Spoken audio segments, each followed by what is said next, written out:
আসসালামু আলাইকুম ওয়া রাহমাতুল্লাহি ওয়া বারাকাতুহু। হাই গাইস, সবাই কেমন আছেন? তো আশা রাখছি খুব বেশি ভালো আছেন। তো আজকে আপনাদের সামনে খুবই চমৎকার একটা ক্লাস নিয়ে অ্যাপয়েন্ট হয়েছি। আর যে ক্লাসে থাকছে শুধু কয়েকটি ওয়ার্ডের ব্যবহার। তো যে ওয়ার্ডগুলি আমি এখানে লিখে দিয়েছি দেখেন। আর এই ওয়ার্ডগুলির অর্থ হলো, অর্থাৎ এই ওয়ার্ডগুলি আমি পড়ে নিচ্ছি আগে দেখেন। Have has, have and has অর্থ হলো আছে, শুধু আছে। হ্যাড মানে অর্থ হলো ছিল, শুধু ছিল, আবার ছিলেন, আবার ছিলামও না। কি বলছি বলেন? হ্যাড অর্থ হলো শুধু ছিল। ওকে, উইল হ্যাভ মানে হলো থাকবে। তো আমরা এই যে উইল হ্যাভকে আমরা এটাকে ফ্রেজও বলতে পারি, যেহেতু দুইটি ওয়ার্ড মিলে একটি অর্থ দিয়েছে। আচ্ছা, এট ফার্স্ট আমরা এই যে হ্যাভ হ্যাজ এর ব্যবহারটা দেখব। সাধারণত এই হ্যাভ হ্যাজ দুইটি ওয়ার্ড আপনি অবশ্যই বুঝতে হবে, এই দুইটি ওয়ার্ড সাধারণত মালিকানার জন্য ইউজ হয়। কি বলছি বলেন দেখি? এই দুটি ওয়ার্ড সাধারণত মালিকানার জন্য ইউজ হবে। মালিকানা আমরা এরকম বলতে পারি, যেমন আমার একটা বাড়ি আছে। এই যে আমি বললাম আমার একটা বাড়ি আছে, মানে কি আমি একটা বাড়ির মালিক। এরকমও বলা চলে যে তার একটি বাড়ি আছে বা তার একটি গাড়ি আছে। এখানে কিন্তু সে একটা বাড়ির মালিক, সুতরাং আমরা এই হ্যাভেজটা মালিকানার জন্য ইউজ করব। আচ্ছা, আমি এইখানে একটা বাংলা সেন্টেন্স মেকিং করি, যেমন এরকম লিখতে পারি যে তার একটি বাড়ি আছে। অর্থাৎ সে কিন্তু একটা বাড়ির মালিক। আর দেখেন এই আছে কথাটা কিন্তু শেষে আছে, তো আপনাকে বুঝতে হবে যে এই আছে কথাটা শেষে রাখবেন, তাহলে সেন্টেন্স মেকিং হবে। যেমন তার একটা বাড়ি আছে, ইংলিশটা কি? তার ইংলিশ কি? আমরা জানি কি তার ইংলিশ মানে হিজ, হিজ। কিন্তু আমরা নিব কে? হি, কারণ হিজ তো পসেসিভ অ্যাডজেক্টিভ, হিজ সেন্টেন্সের শুরুতে যায় না। আচ্ছা, তাহলে কি নিব আমরা? হি নিয়ে নিই, হি। ওকে, এইবার কি করবেন আপনি? শেষে চলে যান সেন্টেন্সে। কি নিবেন? He has. এই যে হি হ্যাজ, কারণ হির পরে কি হয়? হ্যাজ ইউজ হয়। হি, ছি, যে কোনো নামের পরে হ্যাজ ইউজ হবে। খেয়াল করবেন কিন্তু কি বলছি? হি, ছি এবং যে কোনো নামের পরে হ্যাজ ইউজ হবে। আই, উই, ইউ, দে এগুলির পরে হ্যাভ ইউজ হবে। আচ্ছা, ওকে, কি নিলাম?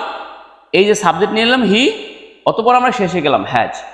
আর কি আছে এরপরে? একটি বাড়ি, তাহলে কি হবে? A house. একটি বাড়ি ইংলিশ কি? A house.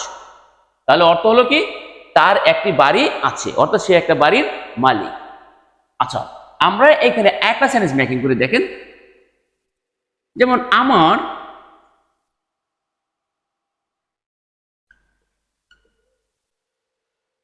একটি গাড়ি আছে। কি লিখেছি দেখেন? আছে কথা কিন্তু শেষে আছে, সেন্টেন্সের শেষে।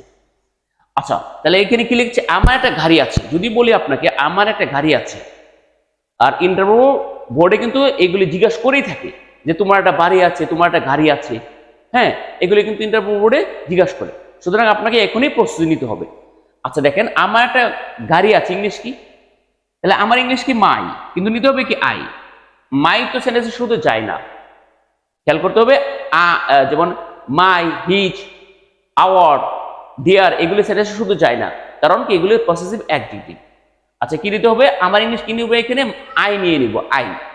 আচ্ছা, এরপর শেষে যাব, শেষে এই যে শেষে ইংলিশ কি? হ্যাভ। তাহলে কি নিব আমরা? হ্যাভ।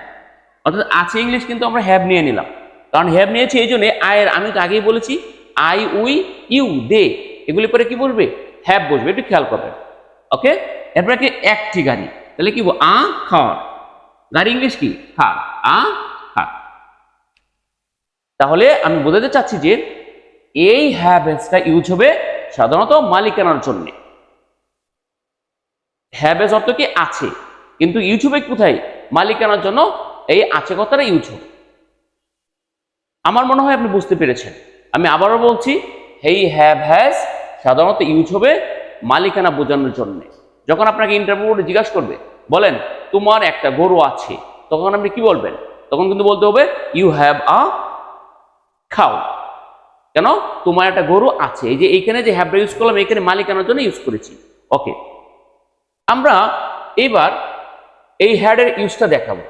আচ্ছা, এখানে হ্যাড অর্থ কি বলেন দেখি? ছিল।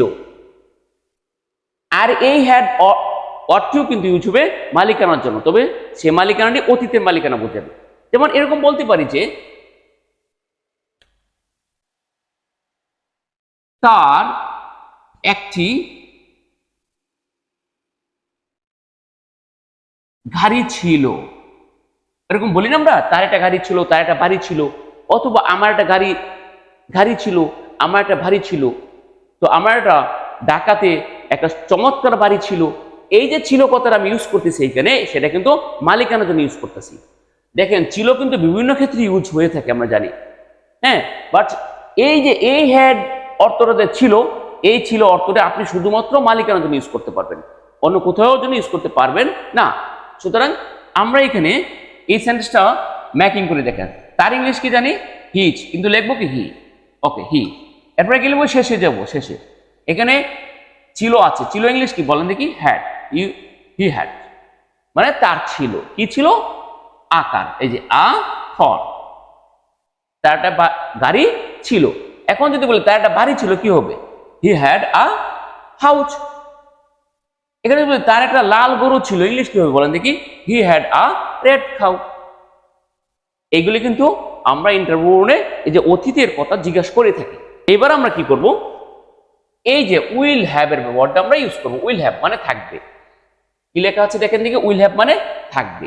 এই উইল হ্যাভও কিন্তু আপনার ভবিষ্যতের মালিকানা বোঝাবে। কি বলছি বলুন দেখি? এই উইল হ্যাভ অর্থ ভবিষ্যতের মালিকানা বোঝানোর চেষ্টা করবে।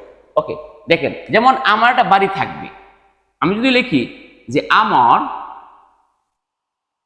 একটি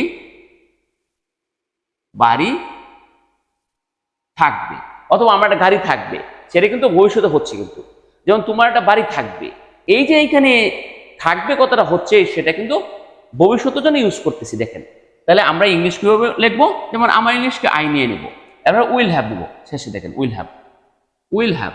এখানে একটা মজার বিষয় হলো যে উইল হ্যাভ সব সাবজেক্টের জন্য ইউজ করতে পারবেন। I, we, you, he, she, they, Rahim, Karim, যে কোনো এনি নেমের জন্য কি করতে পারবেন? উইল হ্যাভ ইউজ করলে হয়ে যাবে কিন্তু। তো তাহলে কি হবে?